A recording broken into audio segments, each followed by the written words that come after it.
Henry Austin Bruce, 1st Baron Aberdare GCB-PCFRS, was a British Liberal Party politician, who served in government most notably as Home Secretary and as Lord President of the Council.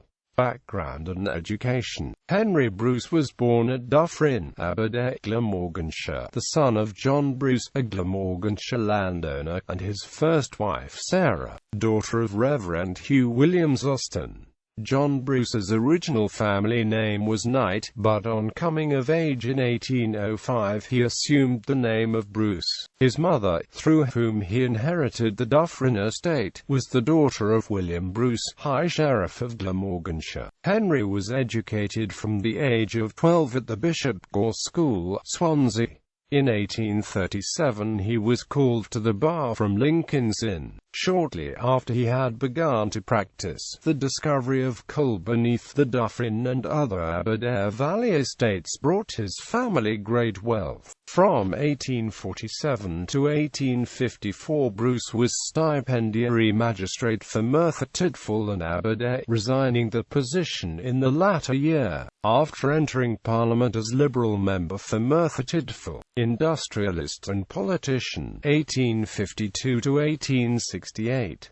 Bruce was returned unopposed as MP for Merthyr in December 1852, with the enthusiastic support of the late member's political allies, notably the ironmasters of Dowlas, and he was thereafter regarded by his political opponents, most notably in the Aberdare Valley, as the nominee. Even so, Bruce's parliamentary record demonstrated support for Liberal policies, with the exception of the ballot. The electorate in the constituency at this time remained relatively small, excluding the vast majority of the working classes. Significantly, however, Bruce's relationship with the miners of the Aberdare Valley, in particular, deteriorated as a result of the Aberdare strike of 1857–8. In a speech to a large audience of miners at the Aberdare Market Hall, Bruce sought to strike a conciliatory tone in persuading the miners to return to work. In a second speech, however, he delivered a broadside against the trade union movement generally, referring to the violence engendered elsewhere as a result of strikes and to alleged examples of intimidation and violence in the immediate locality. The strike damaged his reputation and may well have contributed to his eventual election defeat 10 years later. In 1855, Bruce was appointed a trustee of the Dowlas Iron Company and played a role in the further development of the iron industry. In November 1862, after nearly 10 years in Parliament, he became Under Secretary of State for the Home Department, and held that office until April 1864. He became a Privy Councillor and a Charity Commissioner for England and Wales in 1864. 1868 General Election. At the 1868 general election, Merthyr Tydfil became a two-member constituency with a much increased electorate as a result of the Second Reform Act of 1867. Since the formation of the constituency, Merthyr Tydfil had dominated representation as the vast majority of the electorate lived in the town and its vicinity, whereas there was a much lower number of electors in the neighbouring Aberdare Valley. During the 1850s and 1860s, however, the population of Aberdare grew rapidly, and the franchise changes in 1867 gave the vote to large numbers of miners in that valley. Amongst these new electors, Bruce, as noted above, remained unpopular as a result of his actions during the 1857–8 dispute. Initially, it appeared that the Aberdare ironmaster, Richard Fothergill, would be elected to the second seat alongside Bruce. However, the appearance of a third Liberal candidate, Henry Richard, a nonconformist radical popular in both Merthyr and Aberdare, left Bruce on the defensive and he was ultimately defeated, finishing in third place behind both Richard and Fothergill. Later political career. After losing his seat, Bruce was elected for Renfrewshire. He was made Home Secretary by William Ewart Gladstone. His tenure of this office was conspicuous for a reform of the licensing laws, and he was responsible for the Licensing Act 1872, which made the magistrates the licensing authority, increased the penalties for misconduct in public houses and shortened the number of hours for the sale of drink. In 1873 Bruce relinquished the Home Secretaryship at Gladstone's request to become Lord President of the Council, and was raised to the peerage as Baron Aberdare of Dufferin in the county of Glamorgan on the 23rd of August that year. Public career after 1874.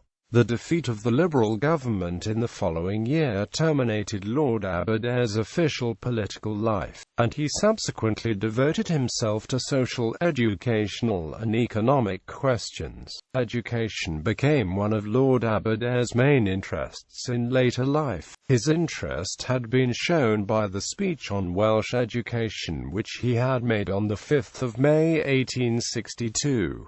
In 1880, he was appointed to chair the Departmental Committee on Intermediate and Higher Education in Wales and Monmouthshire, whose report ultimately led to the Welsh Intermediate Education Act of 1889.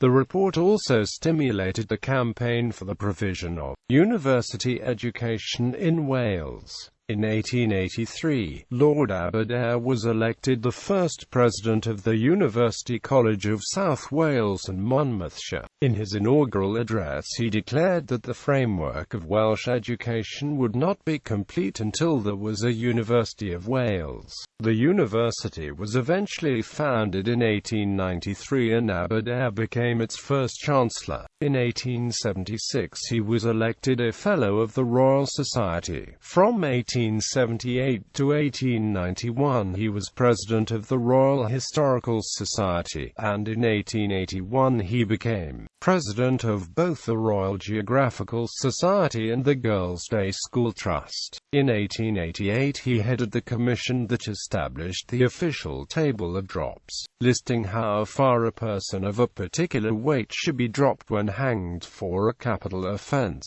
to ensure an instant and painless death, by cleanly breaking the neck between the second and third vertebrae, an exacting science, eventually brought to perfection by Chief Executioner Albert Pierpoint. In 1882 he began a connection with West Africa which lasted the rest of his life, by accepting the chairmanship of the National African Company, formed by Sir George Goldie, which in 1886 received a charter under the title of the Royal Niger Company and in 1899 was taken over by the British government, its territories being constituted the Protectorate of Nigeria. West African affairs, however, by no means exhausted Lord Aberdare's energies, and it was principally through his efforts that a charter was in 1894 obtained for the University College of South Wales and Monmouthshire, a constituent institution of the University of Wales.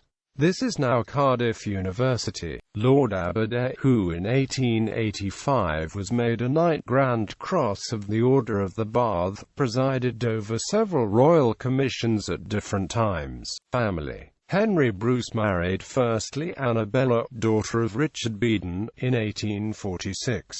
They had one son and 3 daughters. After her death in July 1852, he married secondly Nora Craner Blanche, daughter of Sir William Napier, the historian of the Peninsular War, whose biography he edited. They had 7 daughters and 2 sons, of whom the youngest was the mountaineer Charles Granville Bruce. The daughter Sarah was married to Montague Muir Mackenzie, barrister. Lord Aberdare died in London on the 25th of February 1895, aged 79, and was succeeded in the barony by his only son from his first marriage, Henry. Lady Aberdare, born 1827, died in April 1897 and was a proponent of women's education and active in the establishment of Aberdare Hall in Cardiff. Memorial. Henry Austin Bruce is buried at Aberdare Cemetery in Mountain Ash, Wales. His large family plot is surrounded by a chain, and his grave is a simple Celtic cross with double plinth and curb. In places written, "To God the judge of all and to the spirits of just men more perfect."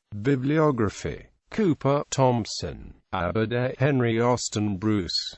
Men of the Time. London, George Routledge and Amp, Sons. pp. 4-5. Jones, Ewan Gwynedd. Dr. Thomas Price and the Election of 1868 in Merthyr Tydfil, A Study in Nonconformist Politics. Welsh History Review 2, 147-172. Jones, Ewan Gwynedd. Dr. Thomas Price and the Election of 1868 in Merthyr Tydfil, A Study in Nonconformist Politics. Welsh History Review 2, 251-70.